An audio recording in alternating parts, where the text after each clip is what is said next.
And recording. Hello and welcome to the RPG Talk Show, covering weekly news, information, commentary, discussion, and debate about the effects of all role-playing game formats and their potential uses for professional, educational, recreational, and therapeutic goals. RPG Talk Show is not about the latest modules and releases. There are plenty of sources for that information. We will instead mention such releases when related to the aforementioned topics. I am your host, Hawk Robinson, and co-host, John Welker. And this episode is sponsored by RPG Research and RPG Therapeutics, LLC. You can learn more about RPG Research, the nonprofit 501c3 research and human services organization, at www.rpgresearch.com, and about RPG Therapeutics, LLC, the for-profit professional services company, at www.rpgtherapeutics.com.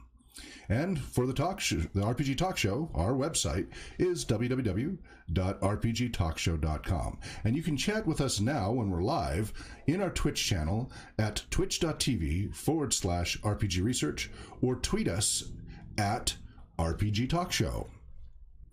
Also, there is a growing campaign asking us to speak on TED Talk. So if you would like to join that campaign, just swing by our website for the link. Our show has the following typical formats. We answer our community first if there's any questions to answer. Then we cover the latest general RPG news related to our focus on role-playing games and research. Then we try to fit in some RPG-related theory discussion. Today we're going to be talking about research designs, the different types, because that's relevant to some of the news. And then we try to hurry and cover the latest updates on what RPG Research is up to, RPG Therapeutics is up to, the RPG Bus, the RPG Trailer, the RPG Tour, all that stuff that's going on. We try to cram in at the last minute. Yeah. If you want to know more about that, let us know. We can front-end load that. But right now the feedback is they want to know more about what we're doing for accessibility, working with special needs populations and such. So we want to make sure we're looking for more, sharing more of our info about that. That's what our top donors are asking for, and that makes sense because that's a big part of what we do. So, and remember, all of this is as a fundraiser for the nonprofit 501c3 RPG Research.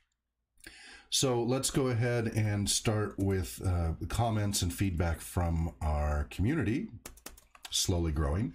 We had a Twitter from Lawful Stupid. It's at Stupid Lawful. Gentlemen, good morning. Over here at Lawful Stupid, we dedicate ourselves to the ideals of community improvement and enrichment through tabletop RPGs or world building in real life. We have two charity programs, the Roll for Humanity Initiative, which is all year round, and the annual Min-Max Mankind charity drive. RPG Research definitely seems like something we'd like to support, and we're wondering if you had any information you could provide us about it. So I provided a little response of definitely. The RPG Research is a 501c3 nonprofit research and human services charitable organization. I give them the website, and the Twitter for RPG Research is at RPG Research. It's been online since 2004.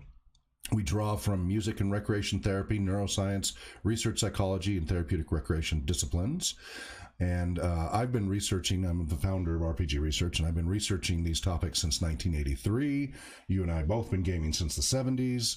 And you can donate to RPG Research at rpgresearch.com/donate, or go and join through Patreon and get monthly subscription. So all of our content, when we do audio, or most of our content, when we do audio and video, first goes to our Patreon supporters, and then is slowly released, depending upon your level of donation, to the public, which can be upwards of a month before it goes to the general public. Have one broadcast that was a year old before it got put out? 2 years old. I recently released one. Oops. That had Patreon supporters had access to that almost 2 years, like 18 months before I finally went, oh yeah, that needs to be released to the public. So it's generally at least 3 or 4 weeks. Now there's exceptions. For example, the RPG Tour, like for this, we're streaming live, and this is available to the public. So we do our live streams free and open to the public if you catch it then. But if you miss it, we record locally, which is higher quality audio and video, and it doesn't have the cutout of the internet. And then right after the show, we upload that to our Patreon supporters. And then so they get the higher quality audio and video without the glitches. As a thank you. I mean, we don't have any tangible physical products to give other than our research and our discussion and our programs, right? Because we share our live play when we're evaluating games and game masters, when we're interviewing people, etc. We're kind of avoiding getting into product stuff because it creates a lot of complexity for accounting. It creates a lot more administrative overhead. Right now, RPG Research is a very lean and mean nonprofit. My goal is to try to keep all administrative overhead costs for the 501c3 to single-digit percentage-wise. You're considered a good, like gold, platinum standard charity, nonprofit, if you keep it like below 30% of your costs going into administrative overhead, a third. Right. And so my goal is to try to keep it in the single digits, but during growth phases, try to keep it 20% or below. And right now, very little, because we have so little money coming in anyway. Right. There isn't a whole lot of administrative overhead. We're not spending a lot because we don't have a lot to spend. Right, exactly. But what we do get goes directly into our, we do have to use some of it to pay for our licenses, our business license and state tax filing. Even though we're a nonprofit, you still have to file your taxes and what you've, and now that, and because we're a charity, we're recognized as a charity as well, that's a separate filing with a separate filing fee through Washington State, in addition to all the IRS stuff. So there's a whole bunch of that, just mandatory minimum. So, but even that, even with our low donation amount right now, it's still in the well below the threshold. So we're always trying to keep it lean and mean.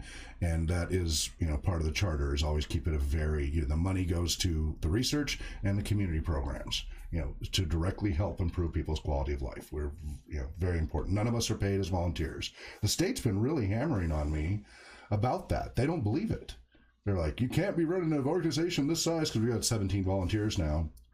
That's not without paying anybody. I know it's not that big, but they don't. They're hammering me with affidavit after affidavit attesting that we're not paying anybody in any way, and we're not. We're all volunteers. So that's been kind of interesting. I've already filled out like 3 or 4 different affidavits just in the past 3 weeks from the state, just attesting like, I'm serious. No, I'm serious. We haven't paid anybody. We're not paying anybody.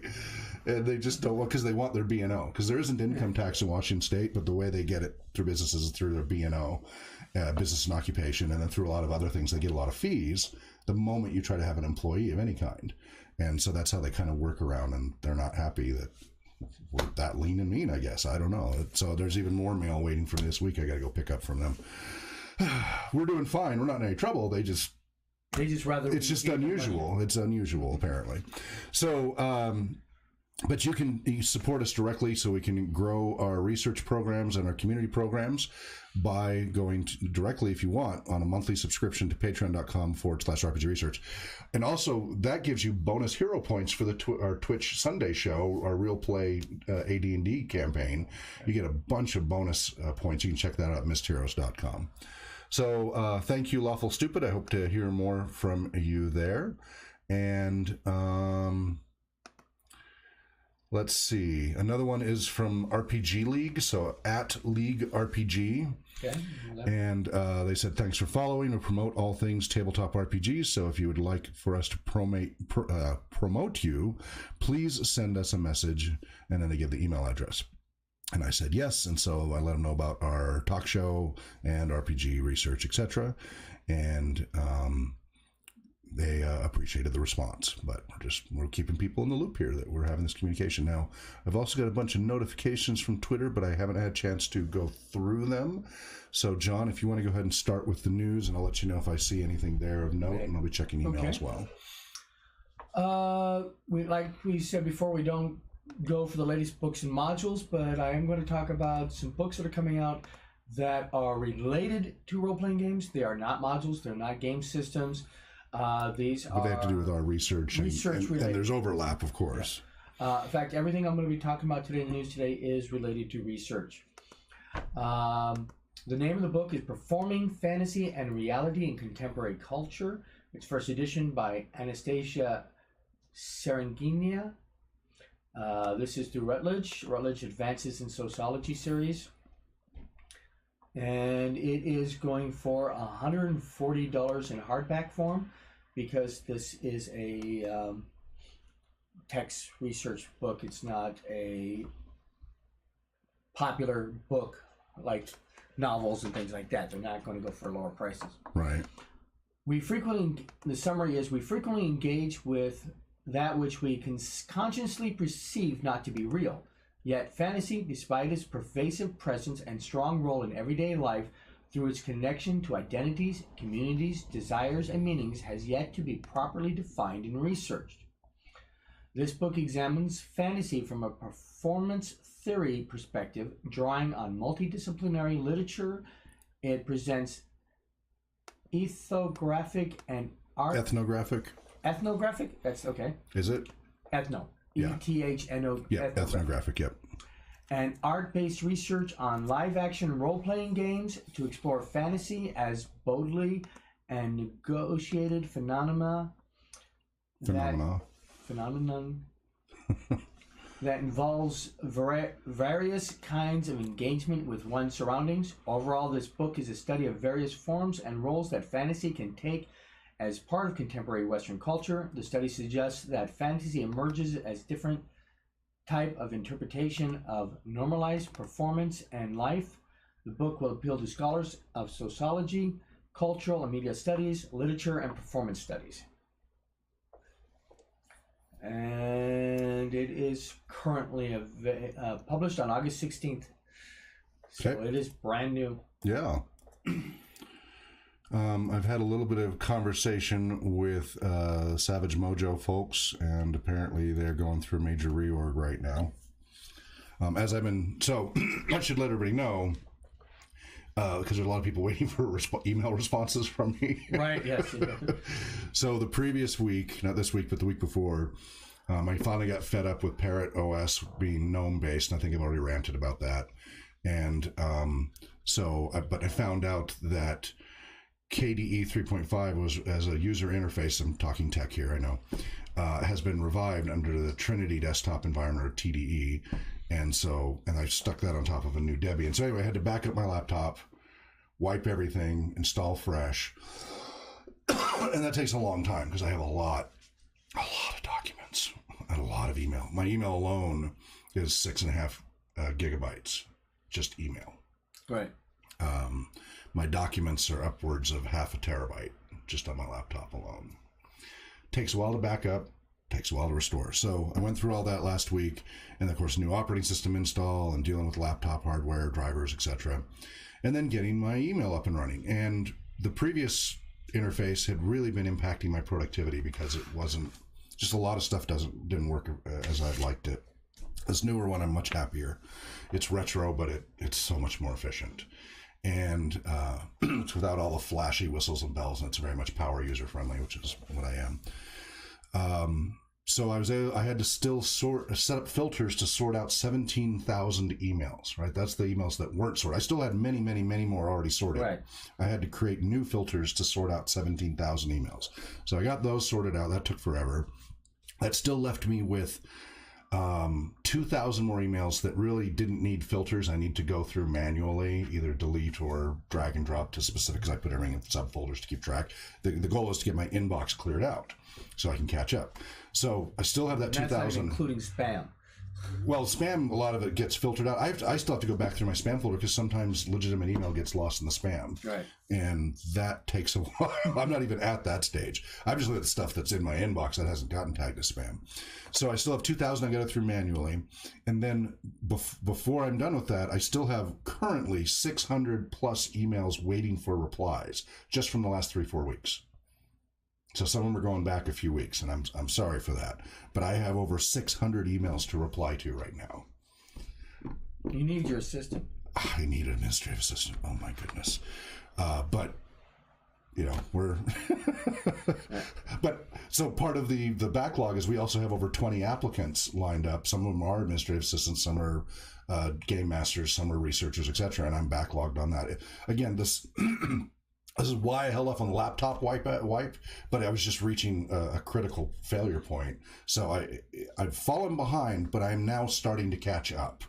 And I'm hoping by this time next week, when I check in next week, that I'll be able to say, okay, I've caught up with those 500-600 plus emails, and I've gotten through the 2,000. Now I'm starting to go through the spam folder, right? But at least by then I've caught up with all that urgent. I will probably not have caught up with all the applicants, but I'll started to catch up with them.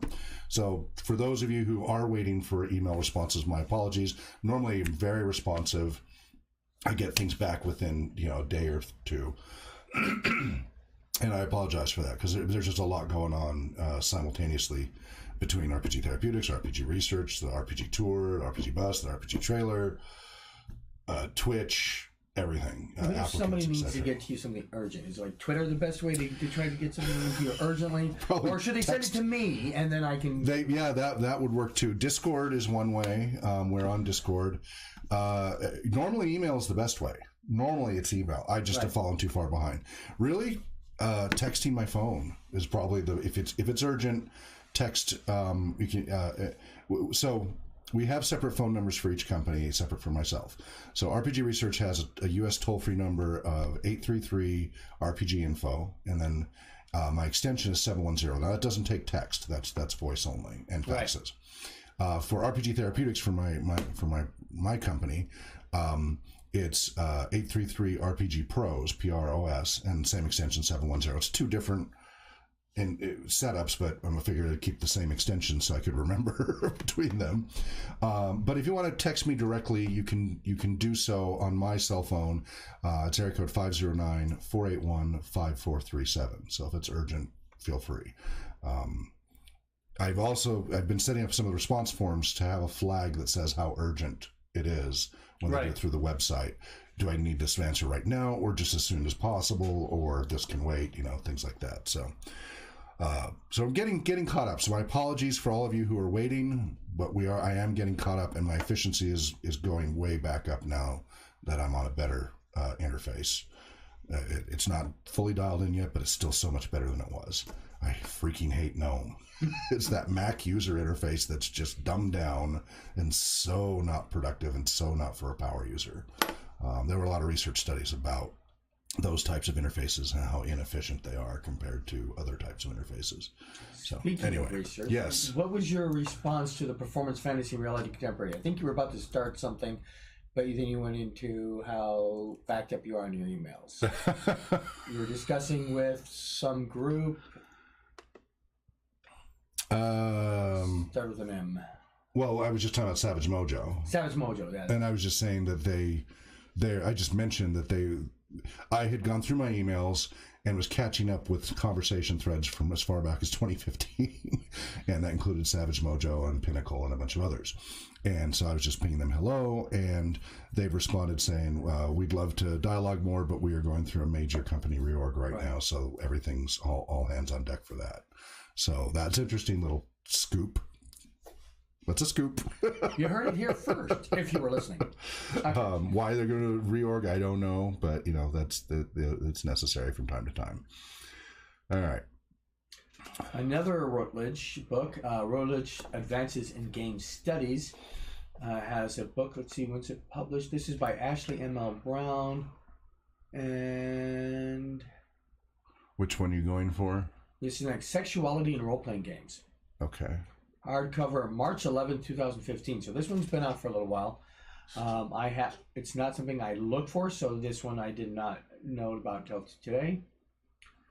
Role-playing offers a chance to pretend, make believe, share fantasy. Often invokes heavy themes in their gameplay: morality, violence, politics, spirituality, or sexuality. Did you share that link with me? I don't see it in Discord. It should be the second link right after Performance Fantasy.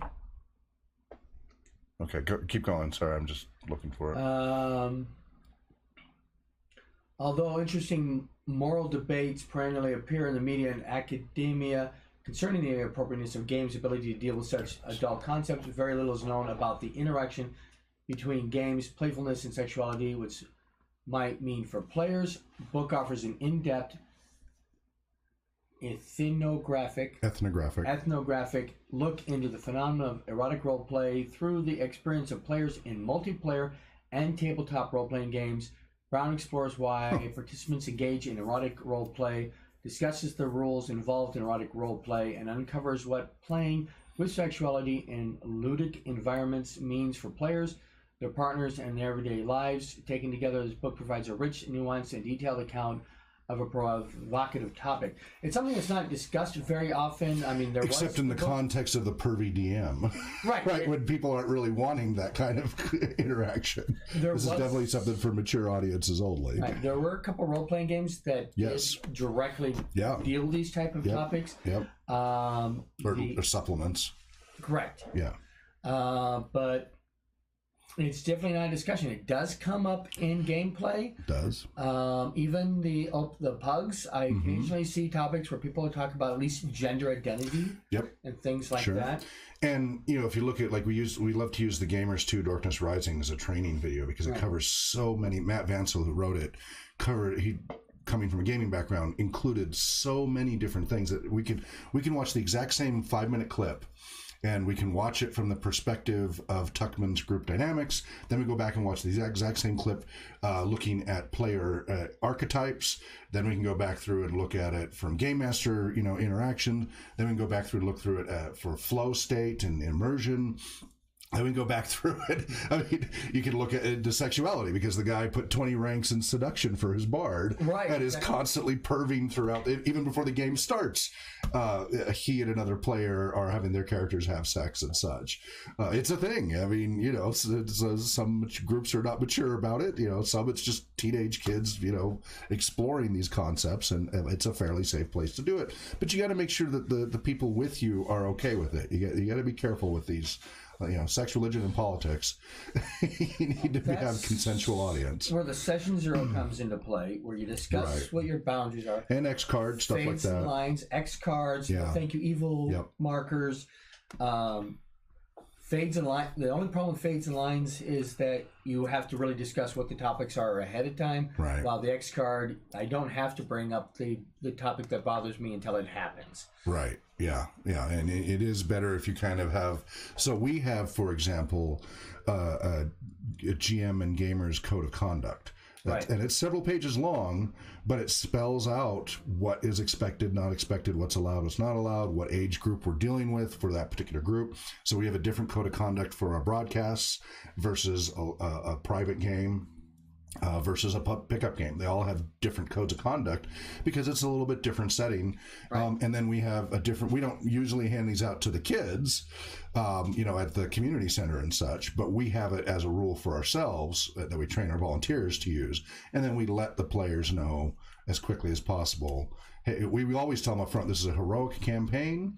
If you do, bad things to people in the game or creatures and such, bad things will happen to your character because that's just the cause and effect of Middle Earth and such, for example, or in Star Wars with the dark side of the Force. Right. And in Middle Earth, it's shadow points. In Star Wars, it's dark side of the Force. So we try to spell that out in advance.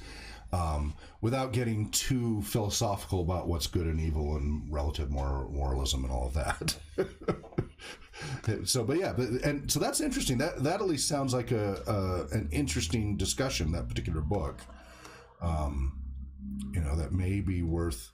Depends on how they approached it. If they, it's a bit pricey. Well, it is again another one of those research. It's Routledge. Oh my God, it's Routledge. Yeah, and they're infamous for overpriced books. Yeah, their hardcover's $106. It's cheaper than Performing Fantasy, but it's still it's textbook Their prices. paperback is $36. Their Kindle is $36.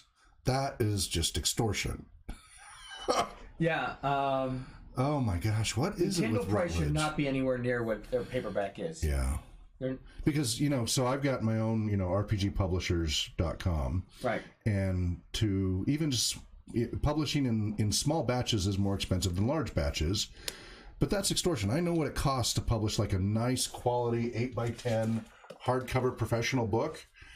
If you do a batch of 25 through a good quality, reputable publisher, it's between, so the industry standard for these books is between $50 to $80. Right. Not $130. Now, the moment it's, 100, 130, whatever, that's textbook pricing and that's gouging. It's totally gouging.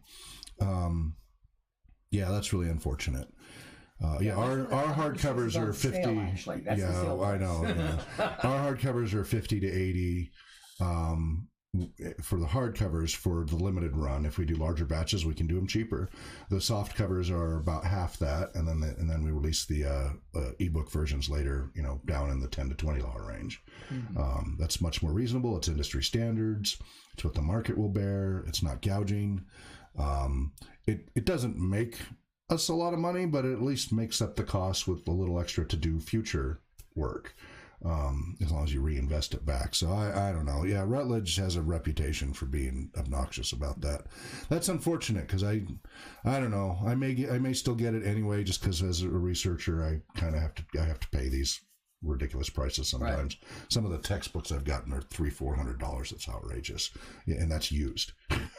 And then next year they'll change it by 3 words have to buy the next edition. Well, and now they do. Now they've got a thing where they create custom editions for each university, for each professor. Right. So then it's not even generally applicable. It's only for that one particular class. Yeah. Okay. Anyway. Yeah, we do have a new book coming out in December called the RPG Professionals Handbook. Let's see. It's at rpgpublishers.com. And the ISBN, so we're hoping to have it published by December. It's 300 pages. This will be the first edition, ISBN 978-0-692-16185-2. More details will be coming soon. So, for example, posting the table of contents. I keep moving things around. It's 300 pages of deep content. This is for professionals. It's not, laypersons could get a lot out of it, but it's written for professionals. It's going to be in the drier language of a professional handbook. And it's going to reference a lot of other books that are in the works that go into deeper depth. So, for example, RPG optimization. It will list a bunch of recommended a bunch of things to optimize your RPG experience, but it won't explain all the research behind it and all the variables and all of that. It will reference a separate book for that if you're a researcher and want to go deeper. This is for professionals who want to do it in their recreational, educational, and therapeutic settings. All right. So, anyway, what else we got? Roll Die 100, which is a blog about Steven's thoughts on pen and paper RPGs. And Steven, to be more specific, is Steven Lumpkin. He did his own little research study. Survey results published on Friday, August 24th, 2018 about watching D&D. He released a survey called Watching D&D, an audience questionnaire. Soliciting questions about tabletop role-playing game streaming. He had 2,695 responses. And first thing he wants to talk about, of course, is his methodology. Survey methodology, critical thinking. Survey was distributed primarily via Twitter.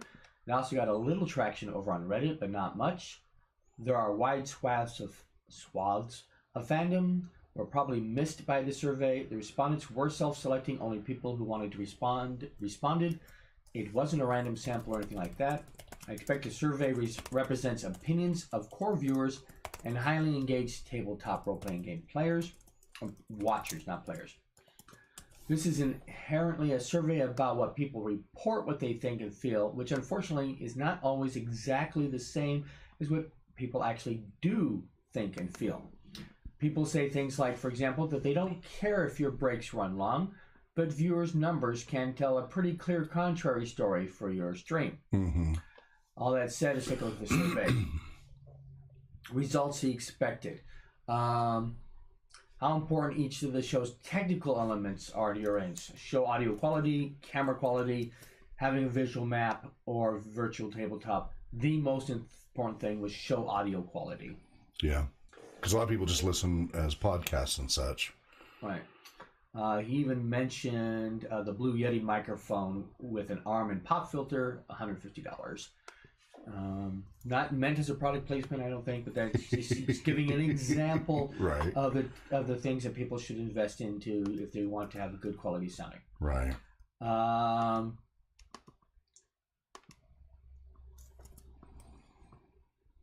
Cost matters here shows how important each of the following creative elements. The players or the cast of the show is number one, followed by characters the players are portraying, the world and the setting of the show. Those elements were the next most important thing after good quality sound.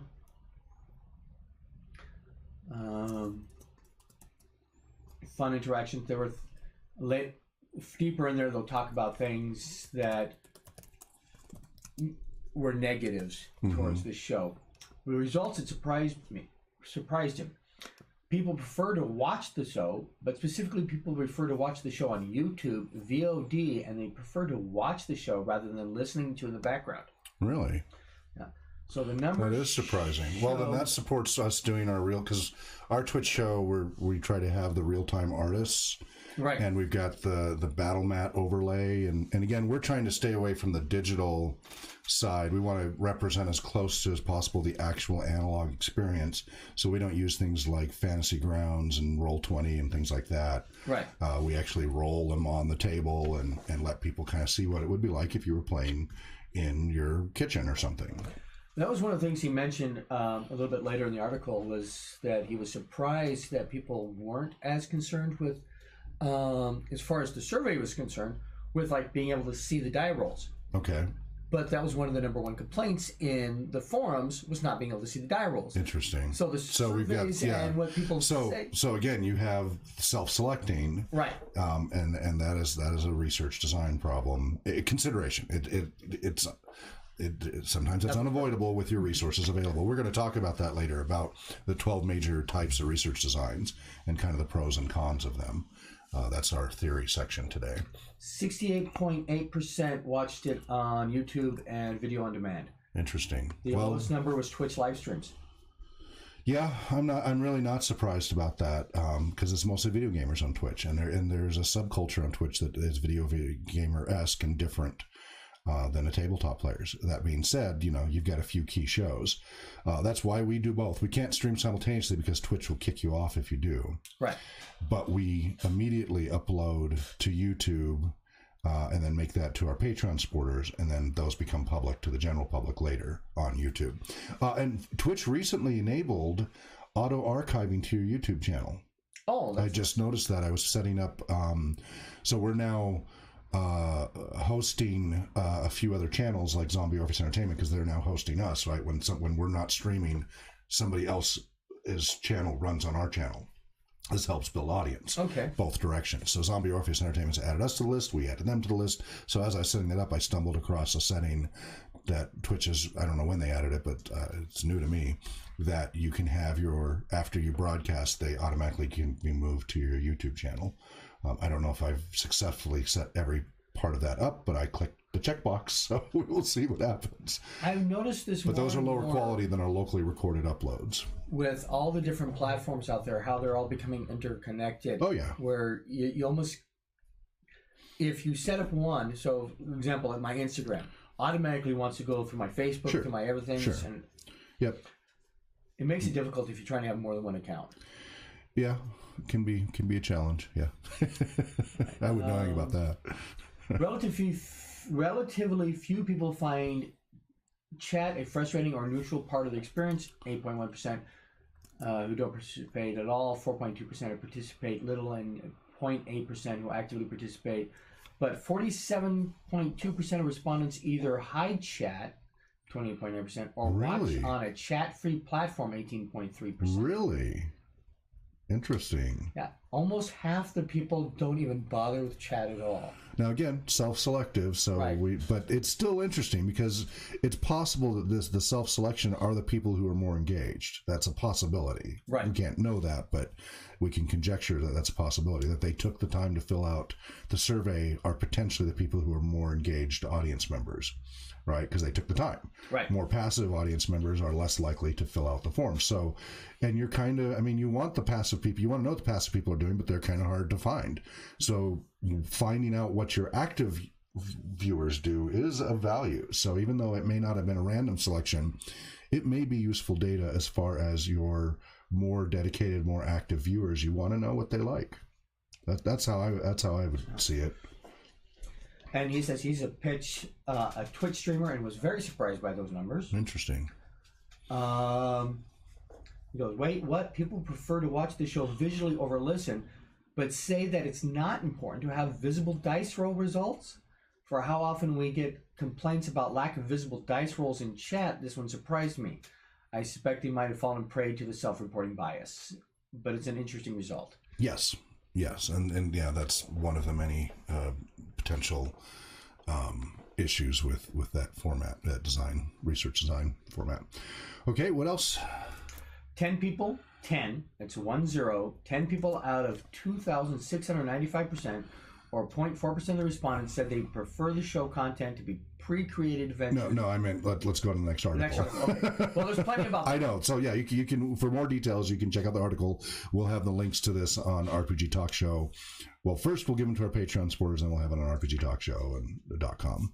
So yeah. There is a website called Retraction Watch. Yes. Tracking retractions as a window into the scientific process. So if your scientific paper gets pulled, then Retraction Watch likes to make an article about it. Right. Prominent video game violence researcher loses another paper to retraction. Brad Bushman. He studies the effects of violent video games on the people who play them. Also just retracted his third paper and significantly corrected another. And I had to go to a second article on Motherboard about the two researchers to find out exactly get the details. Yeah, and I read on. much of this, and this was really interesting. This is pretty heavy significance for the research community. One of the authors actually had their PhD pulled. Yep. So yeah, so the short of it is Ohio State University often speaks to the Jody Whitaker and Brad Bushman are researchers at Ohio State University, OSU, who often speak to the media about the potential harms of video games, including their possible role in triggering violent behavior such as school shootings. So the media has been having a heyday with this. And some years ago, they did, apparently related to their PhD, this is back in 2012, the Boom Headshot article. And so when some outsiders... What is the Boom Headshot article about?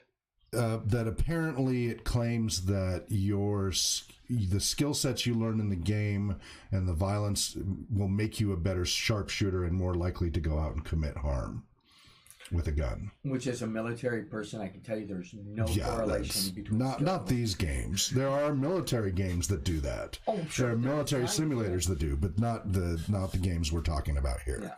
And I mean, the only way you could even remotely do that is if you're using an interface like Wii, which has the rifle Wii interface that actually lets you sight and stuff. That would be the only way that could even transfer. Because these skills do help with twitch and with awareness and such. They do not help you be a better sharpshooter. The joy, I'm saying these for those who can't see. I'm holding up a joystick controller like for a PS4 or Microsoft something. That is not going to make you better with a gun. Right. It just simply is not.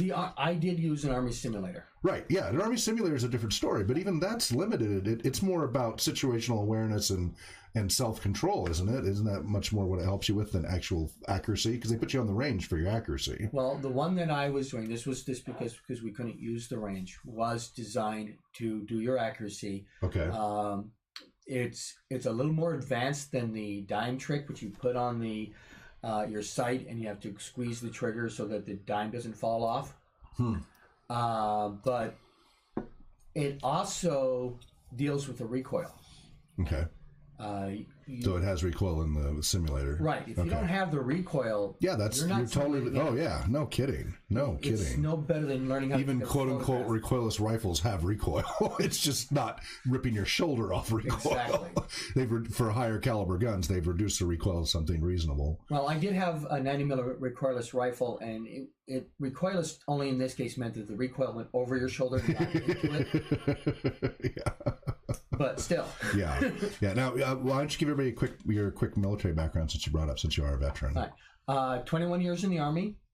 I started as a PLL/TAMS clerk, which is a fancy word for a motor pool secretary. Then I became the unit armorer, which is where I learned to use things like the 90mm recoilless rifle and the simulators.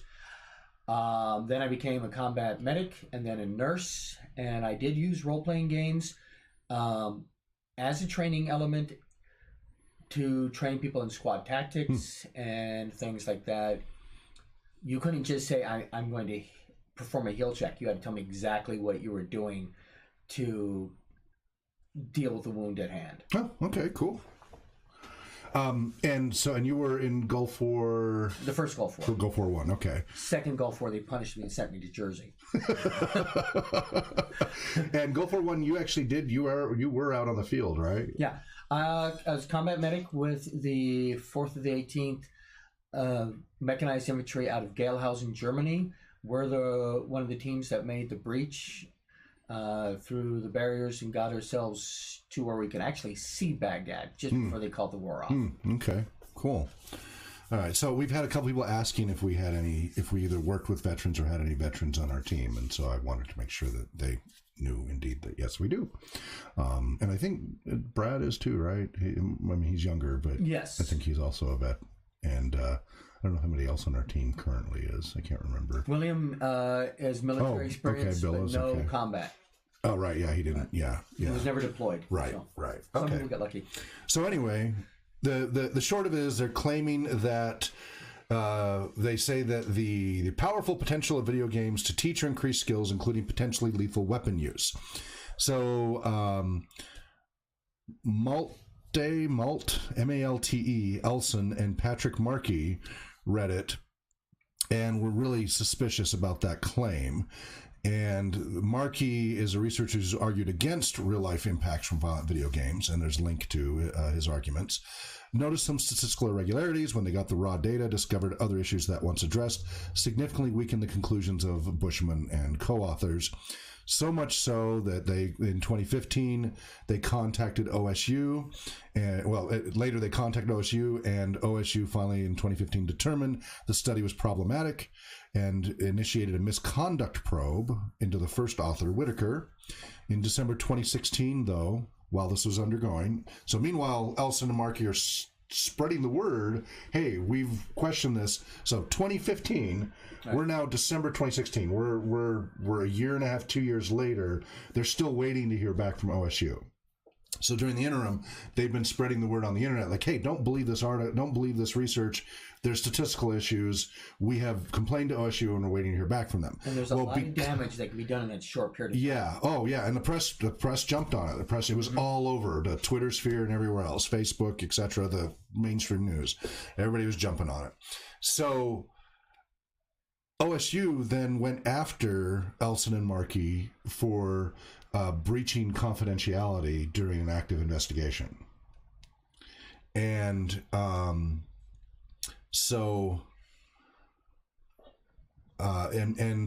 but the interesting thing is, so OSU filed a complaint against Elson and Markey, arguing they'd violated OSU's confidential provisions by creating a website and posting the materials, which then got picked up by Retraction Watch. Elson and Markey's institutions, Ruhr University Bochum, RUB, in Germany, and Villanova University in Pennsylvania, respectively, initiated probes looking into OSU's concerns. Villanova cleared Markey within weeks. Elson, however, remained under investigation for 1 year. During that time, Boom Headshot was retracted, and Whitaker lost her PhD. The researchers say that they released the documents out of frustration with how long the investigation was taking, given that the paper was being cited in such high-stakes areas of research concerning public policy. Ohio State University claimed that the confidentiality provisions are necessary to complete its investigation process, which in this case was, quote, not over. So I understand both sides of this argument. But remember, RPG research exists because of transparency. In response to this, OSU now is becoming less transparent. Right. They have announced that they're tightening their policy and consequences. They're not going to share the progress of an investigation as openly with complainants. So now complainants have no way to see if it's being taken seriously or just being ignored and just poo-pooed, pat on the head, yeah, we'll look into it, and ignore. Because look at how long, it was almost 2 years and they still hadn't made a decision. And they weren't hearing anything, and that was with some transparency. So OSU's response, instead of more transparency, is to become even less transparent, and that is always bad for research. Transparency is critical for good research. When it is hidden in dark corners, you get more and more bad research, and that's really unfortunate that that's where OSU wants to go with that. So. When contacting Bushman, OSU spokesperson, the university's research integrity officer said that they would speak on their behalf. Dr. Bushman did send Dr. Markey the data set that they had been used in the study and simply wanted to examine the data first. Anyway, the article goes through in detail about the whole process. But so that's unfortunate that that's their response, is to become less open. So RPG Research, our goal is to be as open as possible, as transparent as possible, both with our research and anybody else's we can, get out there. Not be behind long-term paywalls. I understand short-term paywalls. You want to put it behind a journal for a year, fine. Okay, reward the people who are willing to pay for a short term, but then make it available to the general public for the future. Quit putting it behind $35 per article paywalls or $10,000 subscriptions that only universities and large organizations can afford. That's why there's the Skynet repository. I think that's what it's still called. I don't know if they changed their name. It's a Russian repository where all of these people who have university access to databases have given their login to this Russian researcher, so that over 50, last count, when I had my tech talk show, was over 50 million research articles were freely available. It was basically the Napster, for those of you who remember Napster, the Napster of research articles. You could find all of them for free. There's a reason that there's that pushback, that researchers are doing that, because you're getting bad research when you can't do a proper literature review, and when things are being hidden. Meta-analysis if you can't get the articles, and it locks out new ways of looking at things. So if you're always stuck in academia, or you're always stuck in your narrow professional field, some big pharma corp or something, you're not getting other perspectives into the field and sharing and collaborating, and without that sharing, that makes for worse and worse quality research. You want that sharing and those other perspectives to have better quality research. So part of what they're talking about is kind of the statistics and how the research was designed is some of their complaints. And so it's a lengthy article. They go into great detail. There's a lot of back and forth accusations, etc. It's pretty interesting. Do you have any takeaways you want before I talk about the theory related to these last two articles? Because actually we're running out of time. Holy moly. Just the seriousness of this, that, this is this particular researcher's third retraction. Oh, really? I didn't catch that one. Yeah, that was what we got from the... So that's why they took away the PhD, because it was too many, and all the same topic? So somebody who's kind of religious about the game violence thing? One was following an investigation on his institution, the other...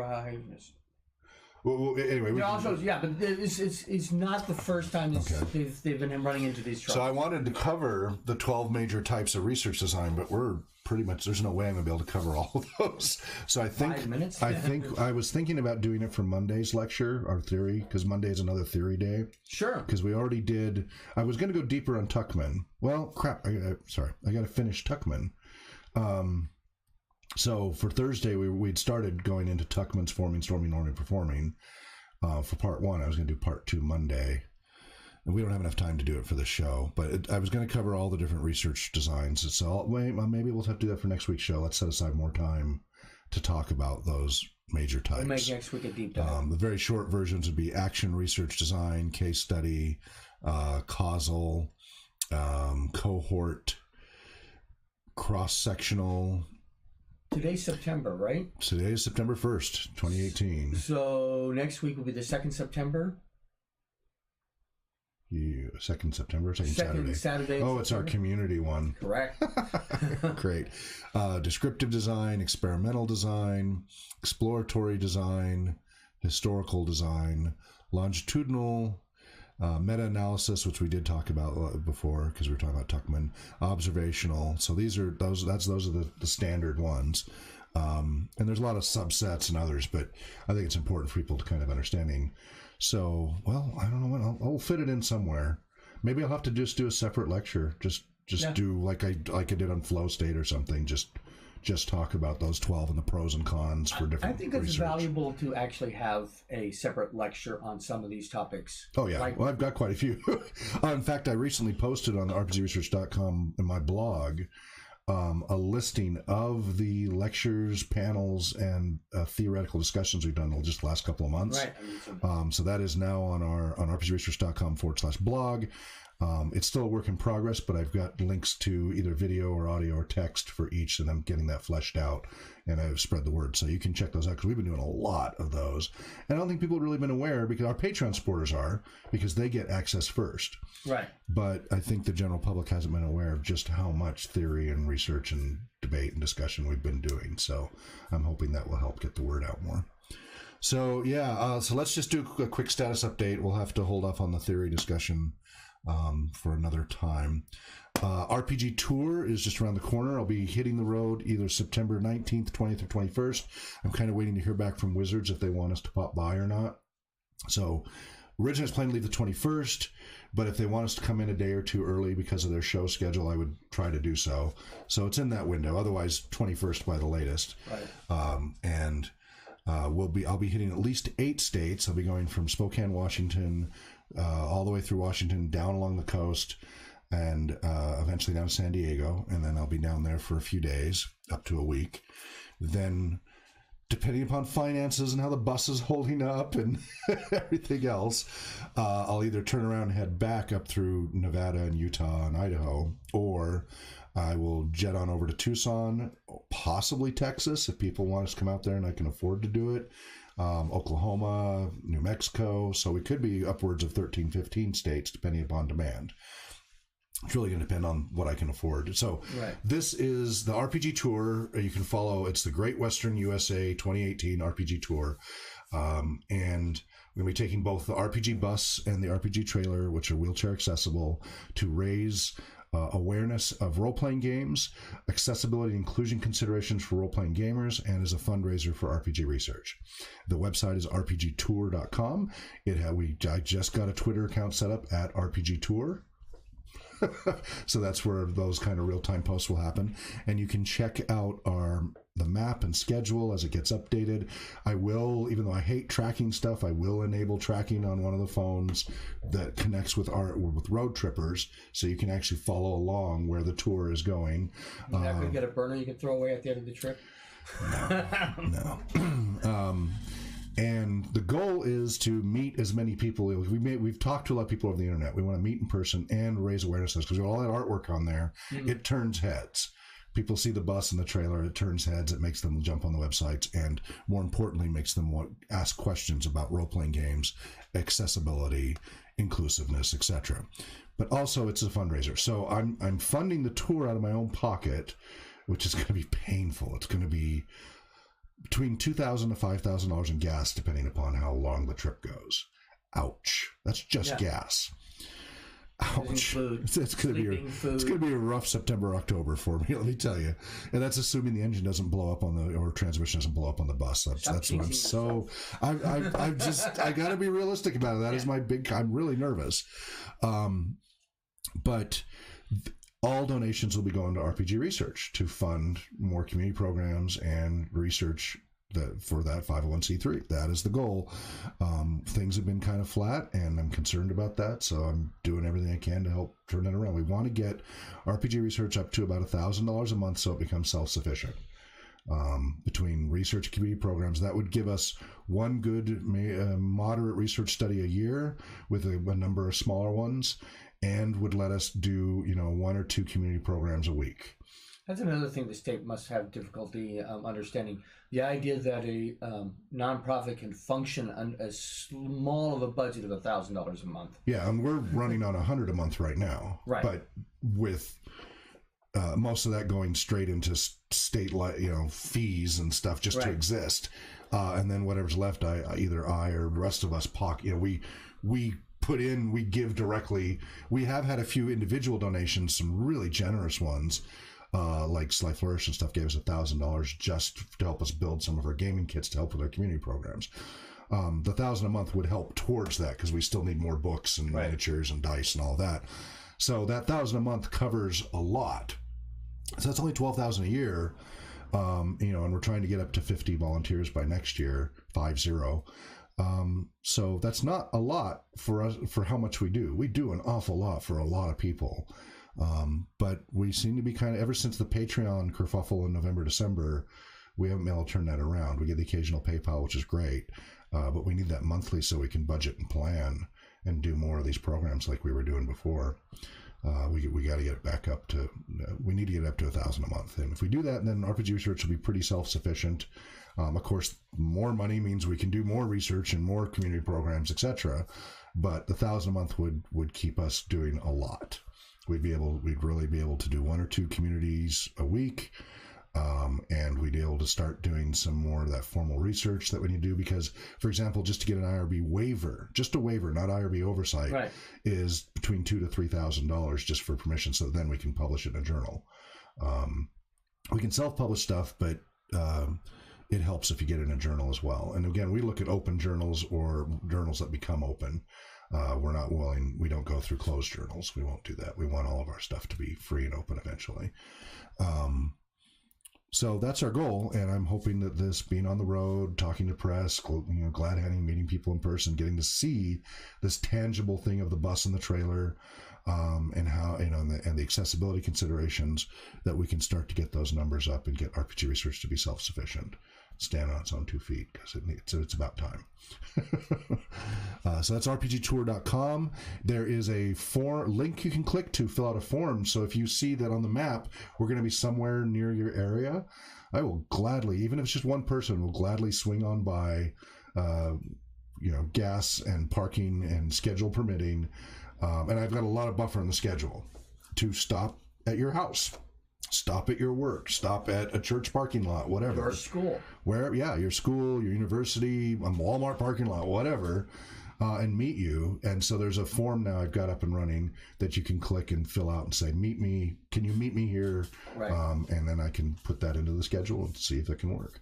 So check that out. If you'd like us to meet, again, any of the Western United States, we're trying to make this happen over about a 3 to 4 week period, coming up September 19th through October 13th, or give or take. So that's a big deal.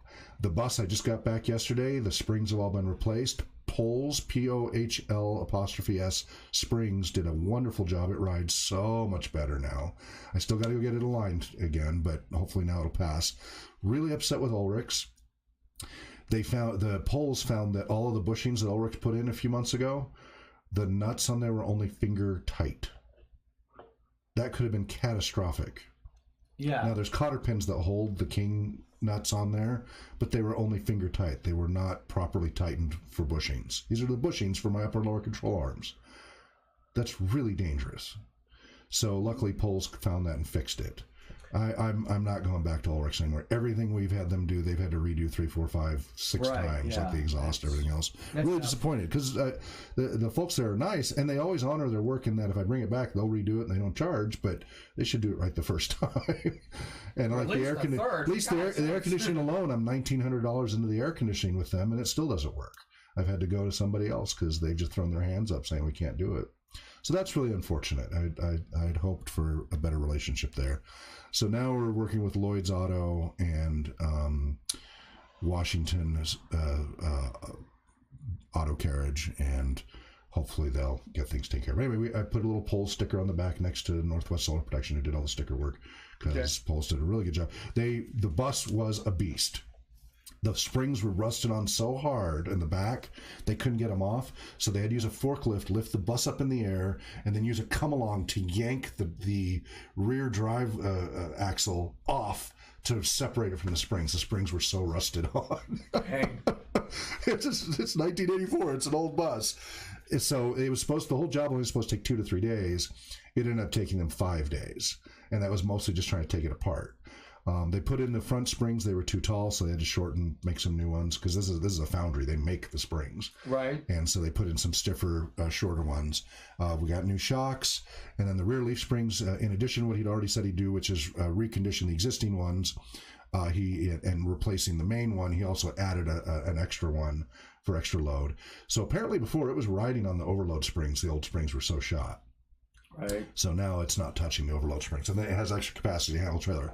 Rides so much better. Before, because that right front one was so weak, every time I made a left-hand turn, I was like almost falling out of my seat because the sway to the right front on a left turn was so bad. Handles so much better now. It's going to be a much better trip for that. Do you have heat?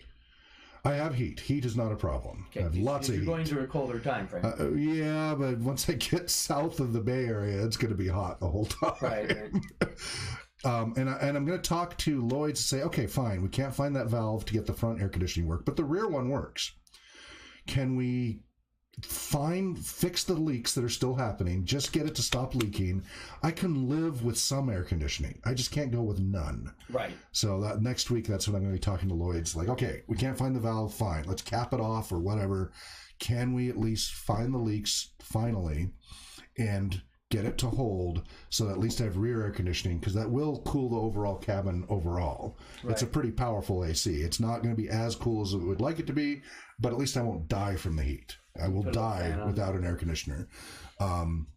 So that's what I'll be talking to them Monday about doing that. That's the big hang up right now, other than I've got some tuning up to do, new spark plug wires, etc. And a window to replace. And a window to replace, which I had to move to the 17th for that back broken window. So because Poles wasn't able to finish, but in time. So that's where the bus is at. The trailer is back. It's all fixed up. I got to do some test runs with it to make sure the fuel pump works properly, but they rewired all the wiring that they melted from clicking RV. Oh, man. So I got to go through and test everything. So starting to load things up and get things ready to leave in a few weeks. And of course, my birthday's just around the corner too. And so got all that. And then Katie and I are going to be going to an Uncle Bonsai concert in Seattle, which is her favorite little small band in Seattle. Cool. So we'll be out of town like the 14th through the 16th. So I get back the 17th to I get back the night of the 16th to then take the bus to get the glass done the 17th. And then the 18th is the day before I might be hitting the road when I get the bus back. So it's going to be down to the wire. Fun, fun, fun. We get any additional comments? Let's check before we wrap up. Yeah, we're a little over here. Does not look like any additional comments there. That's okay. We're still building our audience because a lot of our stuff's still only available to our Patreon supporters still. Right. Since we rebooted our talk show. So as those start to become more available to the general public, I'm hoping our audience will grow more. But yeah, let's do a quick rundown. It's rpgtalkshow.com. You can catch the live show Saturdays 11 a.m. to noon Pacific time on twitch.tv/RPG Research. And you can tweet us at RPG Talk Show. You can email just info@rpgresearch.com in general, and just say the subject RPG Talk Show if you want. Right. And please do consider, if you're not already a donor, please do donate to RPG Research. It's you can go to rpgresearch.com/donate. You can donate one time through PayPal, or you can do PayPal subscription if you're not happy with Patreon. You can do a subscription through PayPal, or you can do a Patreon subscription, which gives you some early access to stuff.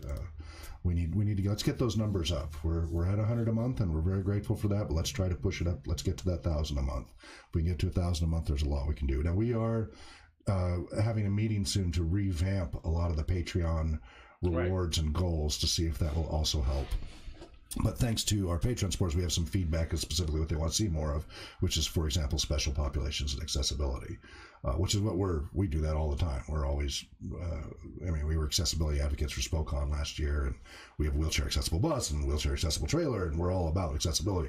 We have Braille dice. We're right now I'm interviewing ASL signing game masters so we can resume, because I used to run role-playing games for the deaf community when my signing was stronger. It's gotten too rusty now, and we've got some candidates for that, and we're all about the accessibility for all the different populations. So yes, we will definitely make some tweaks for that.